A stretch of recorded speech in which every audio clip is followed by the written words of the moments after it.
Assalamualaikum warahmatullahi wabarakatuh. Baik, kembali lagi di channel Safatul dan pengetahuan untuk kita semua. Nah, kita akan membahas gaya kepemimpinan atau leadership style gitu ya.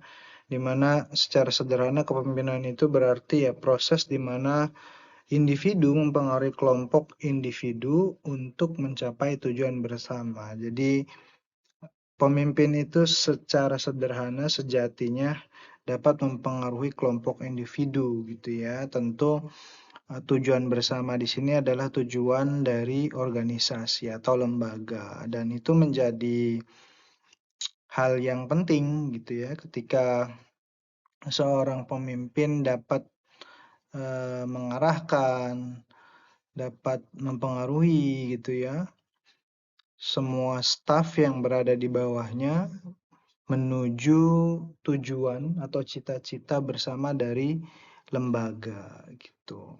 Karena memang itu adalah salah satu tugas pokok dan fungsi dari pemimpin begitu ya, seperti itu. Nah, maka sejatinya juga harus, diperhatikan gitu ya oleh, pemimpin gitu agar di dalam rangka memimpin gitu ya, memimpin staf-stafnya itu harus benar-benar mengerti dan mengetahui tugas dan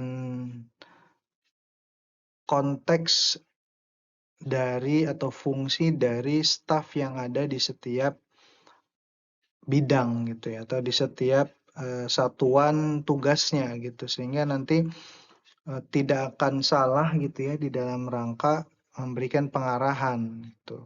Itu menjadi hal yang penting karena ketika seorang pemimpin itu tidak mengerti, bagaimana mengarahkan satuan-satuan atau, bagian-bagian bidang dari stafnya gitu ya, maka akan terjadi, miskonsepsi. Nah, miskonsepsi di dalam rangka pelaksanaan tugas yang dilakukan oleh staf ini justru nanti akan menimbulkan masalah. Ketika ada permasalahan, ada disfungsi di dalam sebuah lembaga, maka itu menjadi hal yang sejatinya menghambat gitu ya, menghambat proses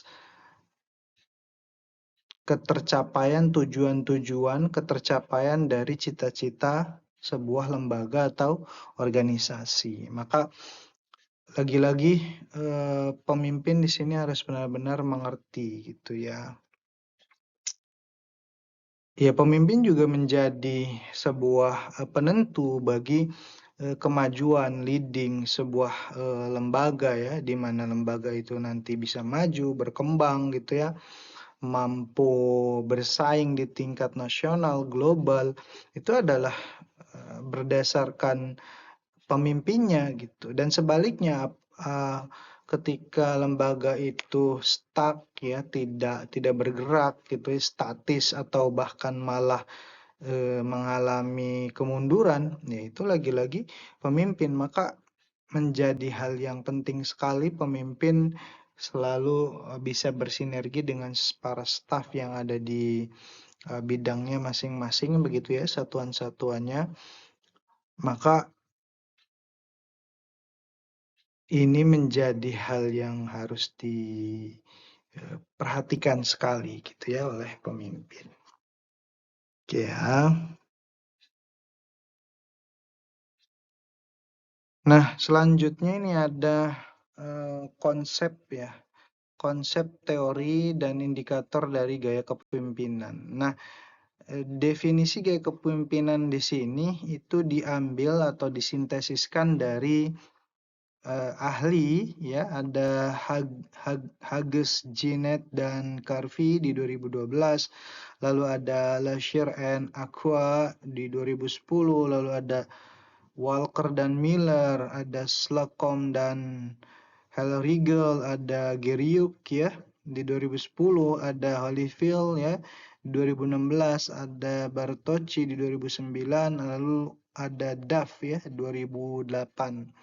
Sehingga didapatkan definisi gaya kepemimpinan adalah perilaku atau cara seorang pemimpin dalam melaksanakan tugas dan tanggung jawabnya untuk mencapai tujuan organisasi yang diharapkan gitu ya.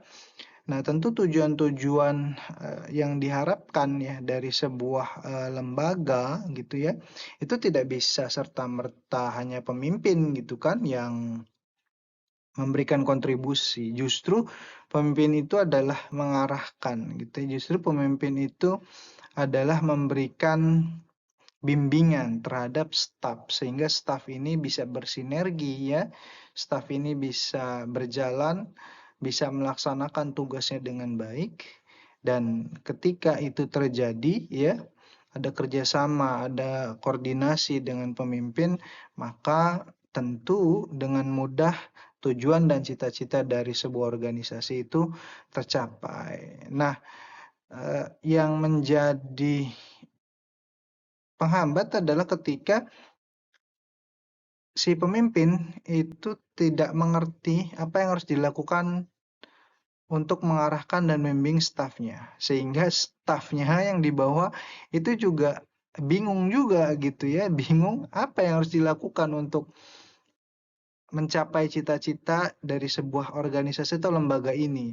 Maka kalau misalkan pemimpin tidak bisa mengarahkan, membimbing gitu ya, berkomunikasi dengan baik, maka ya bisa dipastikan lembaga tersebut akan statis gitu ya.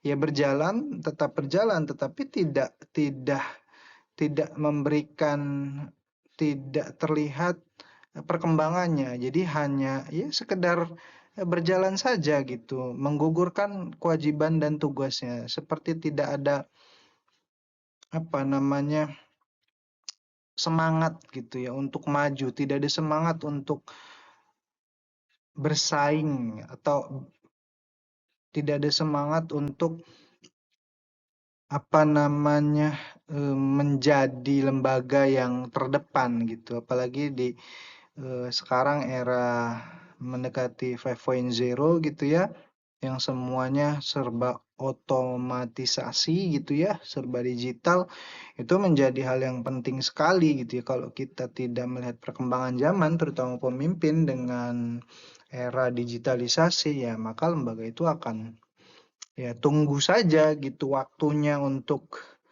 end gitu ya, the end gitu. Nah, itu menjadi hal yang harus diperhatikan gitu ya oleh pemimpin, jangan sampai seperti itu gitu ya. Nah, di dalam gaya kepemimpinan ini tentu ada indikator-indikator ya yang dapat disintesiskan atau dapat diurai dari beberapa ahli tadi yang saya sebutkan gitu ya.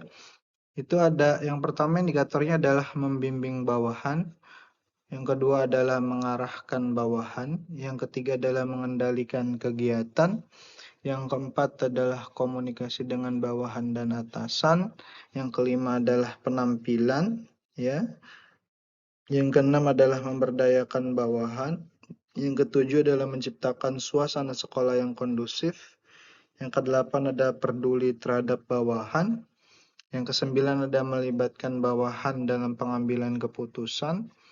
Lalu yang ke-10 ada memperhatikan karir bawahan dan 11 adalah menyelesaikan konflik ya.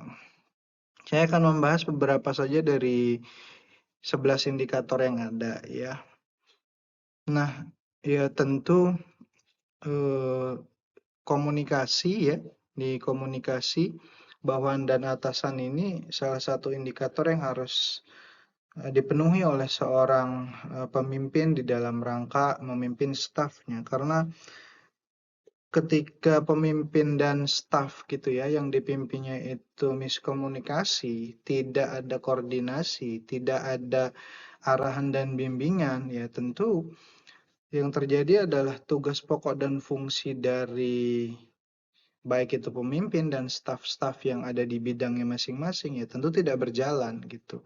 Ya ketika tidak berjalan ya maka otomatis lembaga atau organisasi itu tidak bisa mencapai tujuan dan cita-cita organisasi dan lembaga tersebut. Nah, itu menjadi hal yang patut pikirkan, patut diperhatikan, patut menjadi fokus perhatian bahwa komunikasi ini menjadi hal yang penting gitu ya. Nggak mungkin kan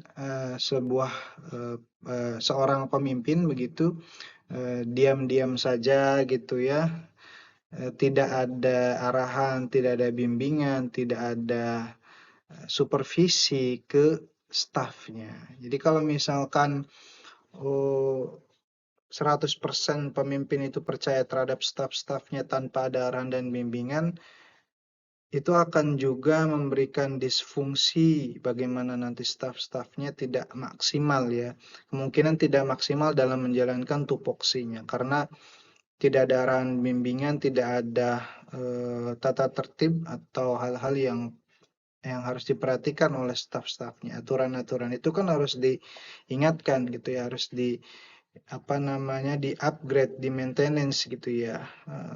Dalam rangka staf-staf ini bisa menjalankan tupoksinya dengan baik gitu ya. Begitupun sama ya di indikator yang ke-10 yang memperhatikan karir bawahan, ya sama. Jadi kalau misalkan contoh sederhana saja, misalkan di sebuah lembaga di sekolah gitu ya, kepala sekolah dengan guru, ya hak seorang guru adalah mengerti, mengetahui, dan paham terkait dengan jenjang karirnya dia. Nah, ini salah satu tugas dari pemimpin adalah memberikan itu, gitu ya, memberikan arahan, bimbingan, gitu ya.